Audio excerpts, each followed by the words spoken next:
Topic 1. Election 2010. The Senate race. With more than 18 months to go until the general election in November of 2010, Governor Crist's decision to seek the seat of retiring United States Senator Mel Martinez has kicked the campaign season into full swing. There will be a Republican primary between Governor Crist and former Florida House Speaker Marco Rubio. The National Republican Congressional Committee announced last week their endorsement of Governor Crist within minutes of his announcement.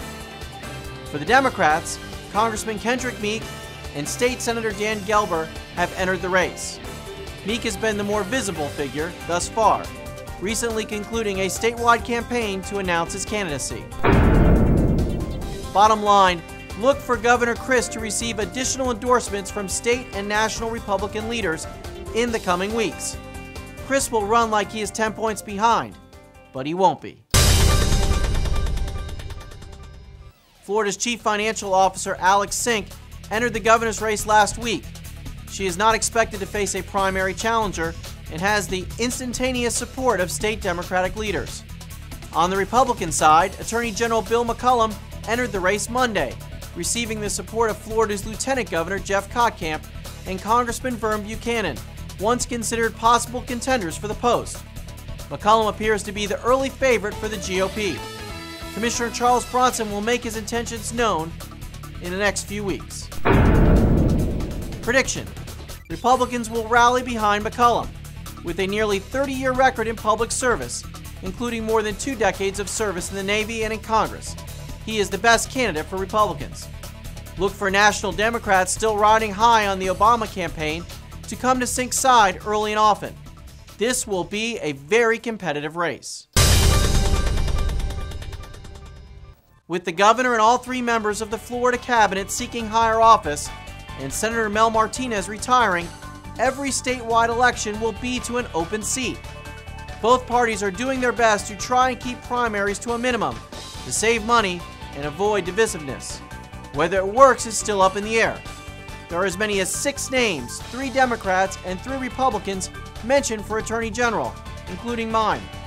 The other 2 cabinet posts could be competitive as well. Bottom line, not since 1970 has there been this much turnover among the state's top elected officials. Senate President Jeff Atwater is the man to beat for CFO, especially given the Democrats have no well-known candidates. Congressman Adam Putnam has the name identification, background, and fundraising capabilities to win the agricultural race going away. The AG's race will be wide open. And as I said before, I'm one of the folks that people are considering for that position. But this call to public service is not one that I can answer at this time. Because of my family, my 3 children, 6 and under, my wife and I made the decision not to take that leap at this point. While the call to public service is strong in me, it will have to be something that I pursue in the future. Topic 4. Good businesses in a bad economy. As many companies are filing for bankruptcy, closing locations, and cutting staff, some industries are actually doing well. For example, auto repairs are up, while new car sales plummet. Sales are up for electricians, plumbers, and heating specialists, while sales fall for home builders. No matter what, we have to eat. Grocery stores are doing well with an average sales growth of 6.7% in the past year. But sit-down restaurants are seeing sales fall. Less expensive sit-down restaurants like McDonald's are enjoying increased sales. Personal hygiene, nail shops, and barbers say increases are out there as job seekers strive to look their best. Bottom line, this discussion of what businesses are doing well and which ones are not gives us a good idea of what American consumers will not give up, even when put on tight budgets. Good information as businesses make their way in these difficult times. Last summer, Governor Charlie Crist and U.S. Sugar announced an historic deal to acquire hundreds of thousands of acres of agricultural land south of Lake Okeechobee. The land was intended to increase the availability of water storage and rejuvenate water flow to help clean and restore the Everglades.